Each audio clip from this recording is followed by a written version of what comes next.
Greetings and welcome to the Weather World. Here we are in KCRA Studio A, and we're taking a look at what's going on with the weather right now. And we're also going to take some time to answer some questions that we've had sent in about the weather. So look behind me. What do you see in the monitors? You see clear skies. So let's go ahead and take a look at what's going on with the weather right now. Again, conditions have been fairly sunny lately, and today's going to be no exception. Lots of sunshine in the forecast, and temperatures are going to be heating up. In fact, we're looking at temperatures that should warm into the triple digits this afternoon, so a very warm day on tap for today. What's going on as far as areas of high pressure and low pressure? When you see clear skies and you think of heat, you think usually of high pressure, but it's a little bit harder to see the high pressure. So let's start off with areas of low pressure. Can you see any of those on the map? Well, I can see one really stands out, and that's this one down here. This is an area of cloud cover. It's moving around, rotating counterclockwise, and that tells me that there's a cyclone there. Yes, this is a weak one, but it's a cyclone nonetheless. And this is spinning around, and there's another one. It's harder to see, but it's up here to the north. And these are the two areas of low pressure that are probably going to affect our weather the most in the coming days. But what's affecting us today is high pressure. And again, it's a little bit harder to see because it's usually associated with clear skies, but just look at where the clouds are and the direction that they're moving. And that gives you an idea of where we have some rotation around areas of high pressure, which is not counterclockwise, but clockwise. So we actually have two areas of high pressure. So there's this one that's sitting over the Four Corners area and through the southwestern states. Cloud cover kind of coming up and over and then dropping down. And this is what's kind of, we got a little bit of the high pressure making its way into Northern California because that low is to the south of us. And so this is what's giving us our temperatures in the triple digits, is with this high pressure. Also, we have an area of high pressure out here in the eastern Pacific.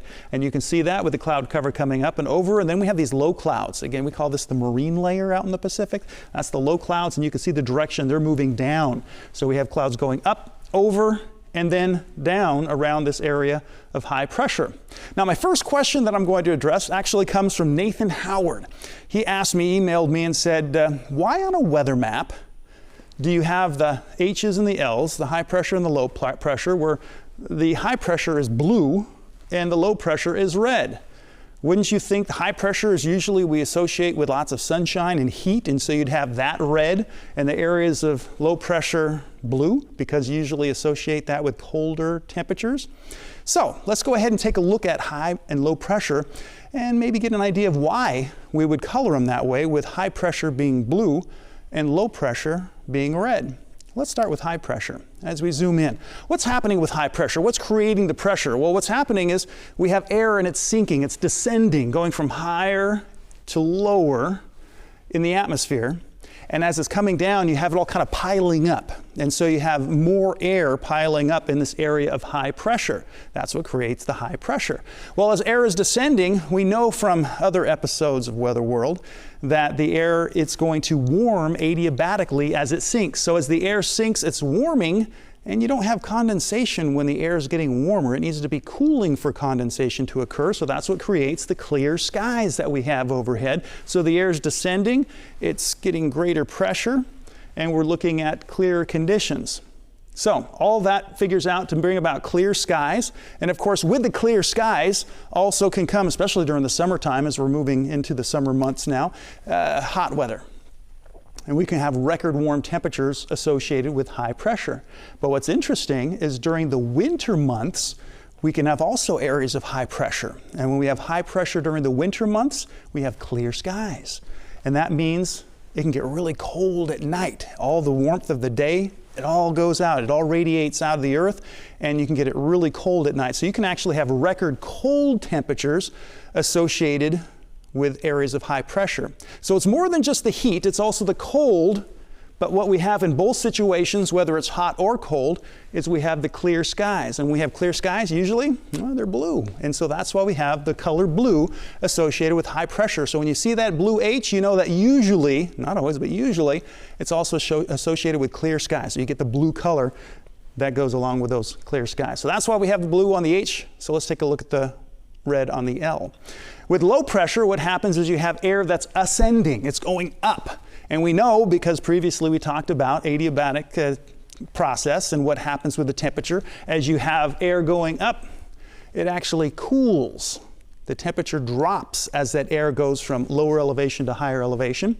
And what happens as the air cools? Well, you get condensation that occurs. You get clouds that form. You get precipitation that forms. You get the rain, the snow, and the wind all associated with the change in weather with areas of low pressure. And so we have the cloudy skies, and with those clouds comes rain and the stormy weather.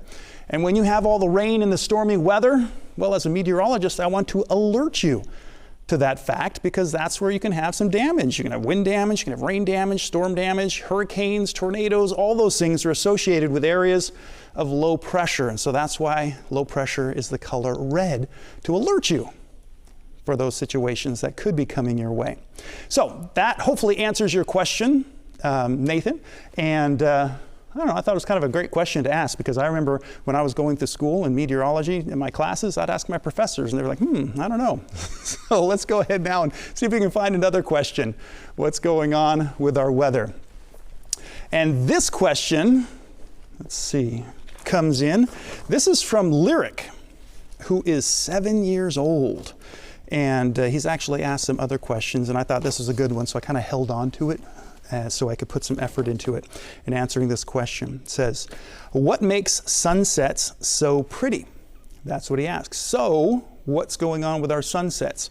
Well, sunsets can look like this. I think we got it. TV2, is it open? No? Maybe it's not. I think I have to load it. Wait just 1 second.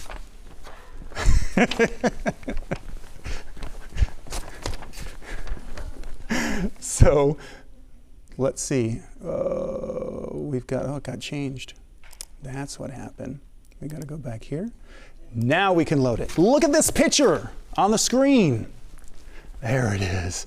That was actually a picture taken from Sacramento, from our sky camera that we have on top of our tower. Our tower sits behind our building, and the camera, it's close to 500 feet up in the atmosphere.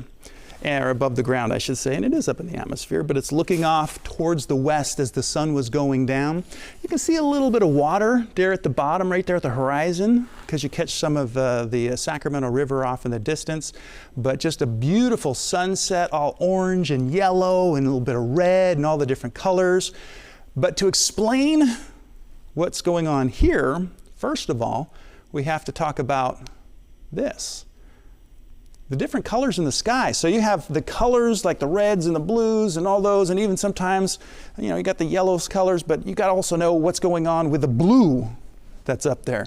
So we're going to talk about what makes the sky have color. And typically when we think of the sky, we think of the sky as, blue. And most of the day, as the sun's up, it's blue. And what gives that sky color? Well, the atmosphere is made up of different gases. One of the gases is nitrogen. In fact, that's most of the atmosphere, or most of the air that we breathe is actually made up of nitrogen. So that's 2 nitrogen atoms that are put together. That's molecular nitrogen. But also it's made up of oxygen, and that's what's important for us to breathe. Our bodies need the oxygen. Again, those are 2 oxygen atoms that are put together to make molecular oxygen.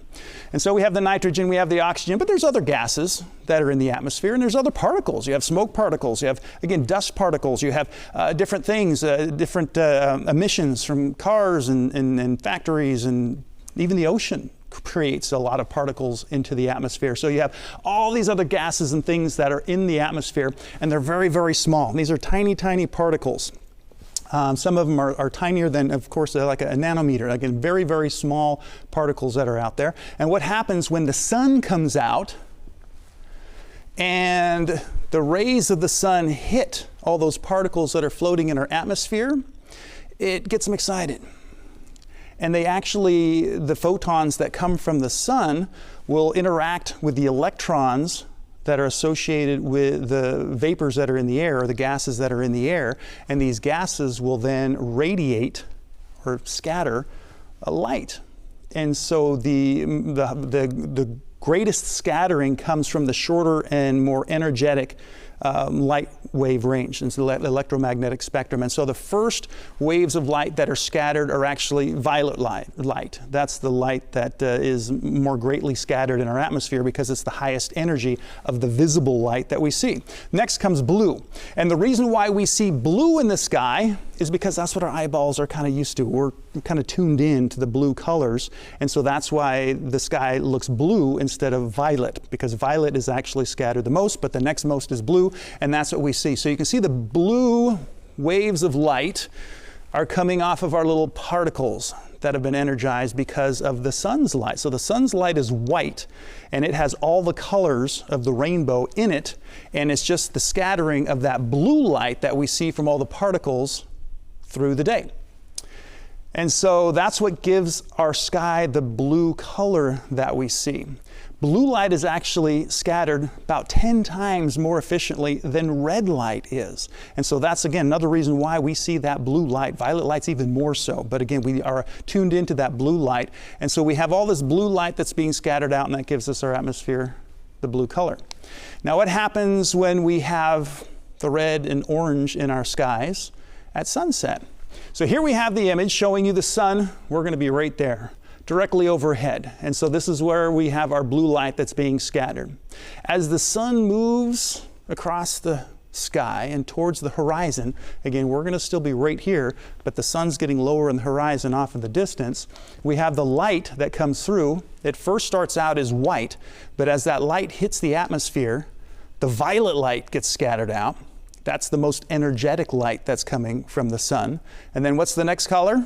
Well, the next color would be blue. And so then we have the blue color that's being scattered out.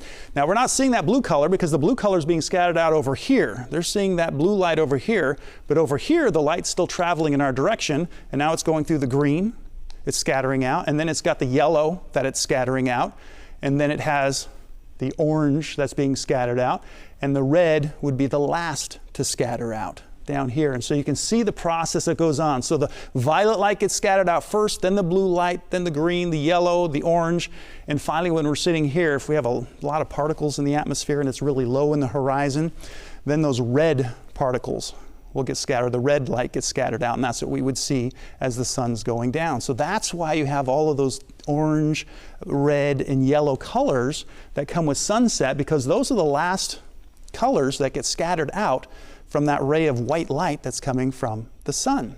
So there's a difference. We have the blue light when it's overhead, the sun's overhead, but as it gets closer to the horizon, it's going through a lot more atmosphere, and all those colors are getting scattered out. It's all still scattering, but then we're left with the longer wavelengths, not the higher energy, it's the lower energy light that comes through.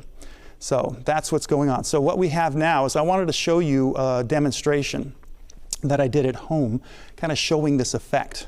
And we're going to see if we can put this in. Well, we're actually going to show you the sun setting here. And that's what makes it so we have the white light, go into the yellow light, we go into the orange light, we go into the red as it makes its way over the horizon. Once the sun goes down, what happens? Well, there's no more light. And so what do we see? We see the stars out there. We don't get the scattering. There's no scattering taking place if there's no sun or sunlight.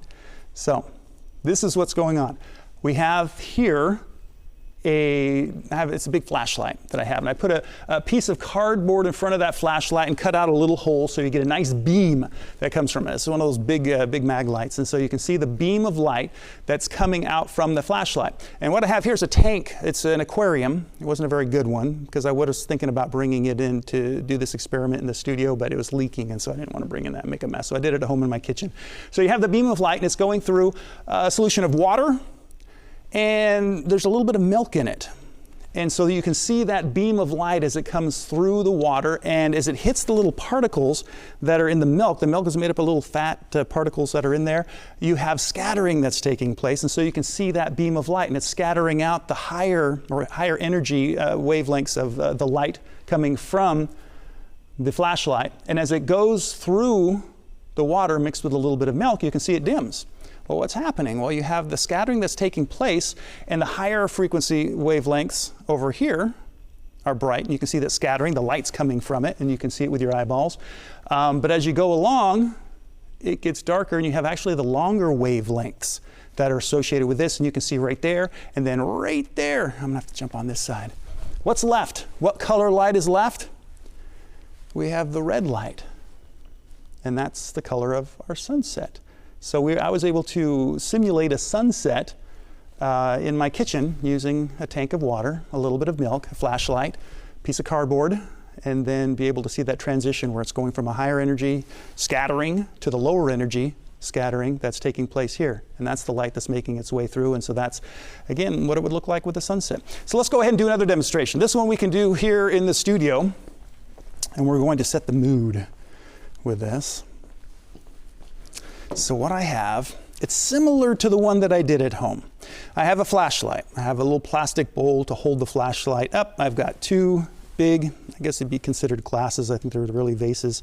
I've got a little bit of milk. I've got a spoon. So let's go ahead and turn this on. We need to dim the lights a bit when we get the opportunity here. And as we dim the lights, I'm going to turn on the flashlight. Bing. And we're going to zoom in and also hopefully brighten it up a little bit on the screen.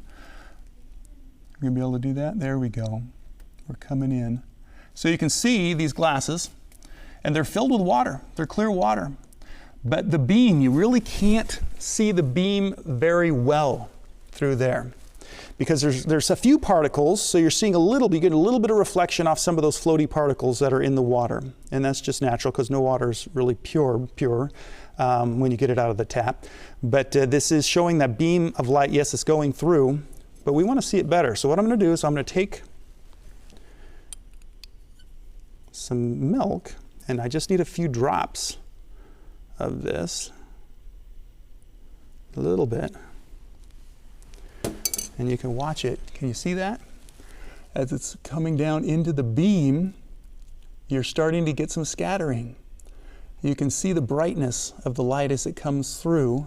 And look at that milk as it just kind of swirls around in the glass. That's kind of cool.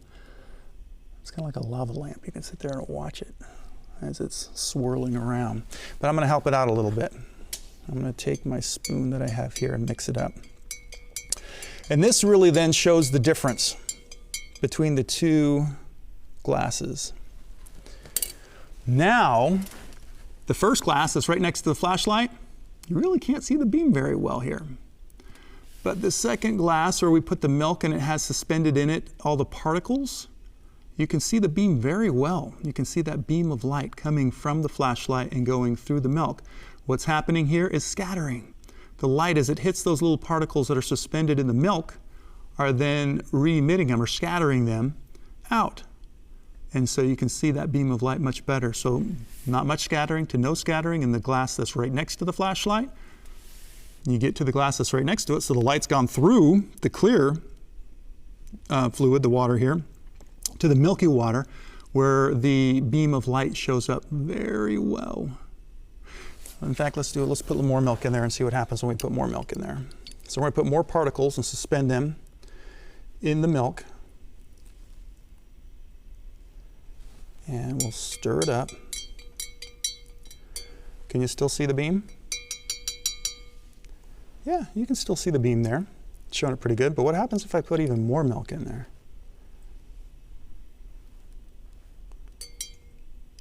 It eventually gets to the point where you lose the beam. You totally lose the beam as it goes through because there's so many particles in there. It gets overscattered and you lose sight of the beam. It just becomes a glowing glass after that. Let's do one more thing. I think I have something in here. While we've got you here like this, go into my little bag of tricks. Turn on another flashlight. I think I have it in here. Yep, yeah, I do. Never go anywhere without a little food coloring. So what I'm going to do is I'm going to, let's see if we're, yeah, let's try red. No, I've got it. We've got it here. I'm going to put in some drops. And this, the clear liquid now. And watch that as it goes down.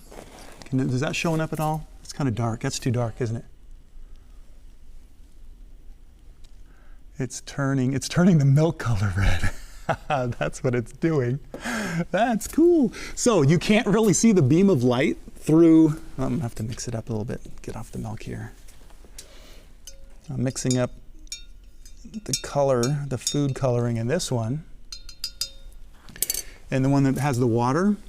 And it still isn't showing the beam very well. You can't see that, so the food coloring doesn't have particles suspended in it. It's not a colloid, but the milk does, and now the milk is kind of an eerie red color because the light is red coming through the glass with the red dye. All right, so that's it. We got the lights back on. That's what it looks like in the light. I'm gonna turn off my flashlight. And it's amazing to find these things out, how simple sometimes it is for something to make such a beautiful thing like a sunset. The reason why that happens is just because there's the tiny vapor molecules, all the little gas molecules in our atmosphere. If you have bigger molecules, another question that we might be able to address, and I think I did talk about this once, is why are clouds white? Well, the reason they're white is because clouds are made up of big droplets of water. And those big droplets of water, they actually will reflect all of the light. So the white light that hits the cloud then gets reflected, or gets scattered, you might say, with all the wavelengths of visible light. And so that's why they're white, is because it's actually the white light coming from the sun coming back and hitting you in the eyes, as opposed to the sky, which is the scattering of the blue light. And so just the size of the particle, again, the bigger the particles, the different wavelengths that are going to be scattered. And so that is why the sky is blue. That is why we can have some spectacular sunsets. And that was a great question. So thank you, Lyric, for answering that, or asking that question. And if this has prompted a question that you might have, I'm challenging you to contact me so we can talk about it, so I can learn as well as you. So go ahead and email me. My email address, dverdorn@hearst.com. Or contact me via Facebook. You can message me and I will respond to you. I will take your question. And I just have a few questions left, so I need some more questions here. I need your help. We need to learn. So please get in contact with me and ask your questions. Never, never stop asking questions, and never stop learning. Have a wonderful day.